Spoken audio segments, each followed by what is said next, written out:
Bonjour à tous chers mortels, c'est Dragmar, on se retrouve pour un one-off sur Instant d'après. Bon alors, les one-off c'est un petit peu particulier, ça fait longtemps que j'en ai pas fait, en plus c'est sur les one-shots, comme le titre le suggère si bien. Et c'est compliqué de pas tout vous parler, puisque là on a qu'un seul tome pour essayer de vous résumer. J'essaye de vous en présenter le moins possible, et en même temps assez pour vous donner un avis dessus. Et c'est très compliqué, donc je m'en excuse d'avance. C'est vraiment pas évident et je suis sûr que je vais en dire beaucoup trop sur le manga, mais on va faire ce qu'on peut. Instant d'après, qui est un scène à une tranche de vie fantastique. Honnêtement, j'aurais pas mis fantastique, j'aurais pu mettre science-fiction, puisque c'est quelque chose voilà, qui pourrait limite être réel. On n'est pas dans du fantastique pour moi. L'histoire, alors c'est particulier parce qu'en fait c'est plein de petits recueils d'histoires de mémoire. Il y a 5 ou 7 histoires différentes de mémoire, je dirais 6. Mais voilà, 6 histoires différentes. Je vous en ai choisi quelques-unes juste pour que vous fassiez une petite idée. Par exemple, nous en avons une où c'est de la drogue informatique, où en fait, voilà, c'est un logiciel qui vous permet de voir la vie que vous rêvez pendant quelques minutes, hein, comme si c'était un rêve. Sauf que du coup, bah, y en a qui en abusent et qui ne vivent qu'avec ça. Ils restent chez eux et ils utilisent cette application H24. Alors que normalement, l'application, elle est faite juste de temps en temps, tu sais, pour te détendre un peu. Voilà, c'est l'idée de l'application.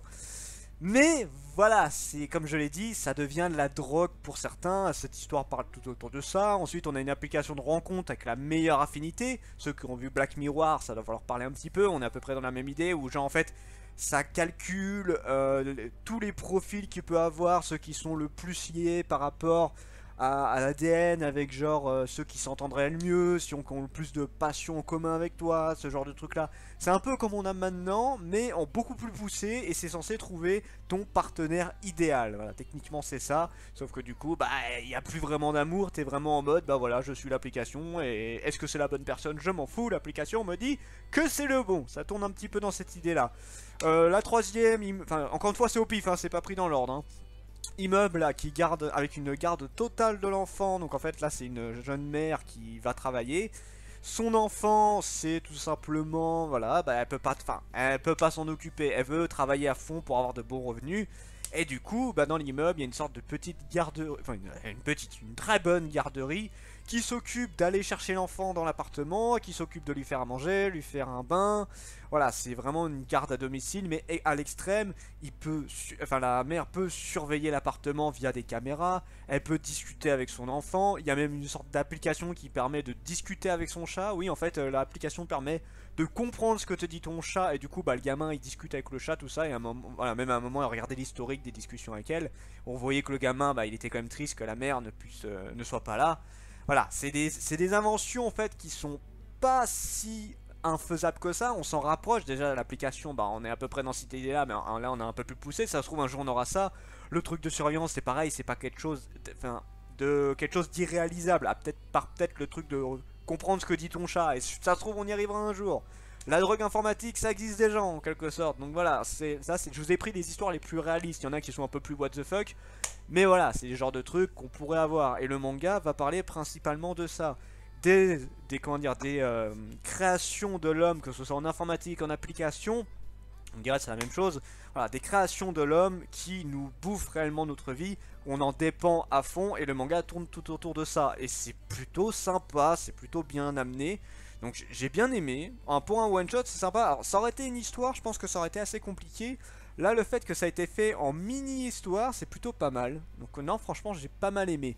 J'ai oublié de dire d'ailleurs, c'est fait par Imei Daisuke qui a fait Sensu, Destin Parallèle, Elle et Lui. Donc Destin Parallèle, j'avais lu, j'avais adoré, il faudra que je lise Sensu du coup. Pour la note, je peux pas mettre une note de potentiel vu que c'est vraiment un truc fini. Du coup, pour ce qui est de l'histoire, j'ai mis 16. Voilà, c'est quelque chose d'intéressant, qui se regarde bien, j'ai beaucoup aimé. Est-ce que c'est un manga extraordinaire? Non, c'est quelque chose qui fait réfléchir et c'est plutôt bien, voilà, ça se fait prendre conscience de certaines choses. C'est bien amené, c'est cool, voilà, je dis ça vaut le coup si vous avez envie d'un petit truc comme ça, pour détendre ou pour vous faire quelques réflexions sur la vie, bah c'est sympa. Le dessin j'ai mis un 12, on est clairement pas sur le point fort du manga, enfin Destin Parallèle c'était un peu la même chose. Les dessins des personnages ne sont pas spécialement beaux, on est sur quelque chose d'assez soft et il n'y a pas vraiment des décors à t'arracher la rétine. On est sur quelque chose encore une fois très très simple et avec beaucoup de blanc et de noir. Donc ça c'est un petit peu dommage, mais bon voilà, c'est un truc de la vie de tous les jours. Pour les personnages, bon j'ai mis un 15, mais un 15 de je sais pas comment noter, vu que c'est plein de petites histoires différentes, mais tous les personnages que tu vois sont plus ou moins intéressants, on suit leur histoire très brièvement.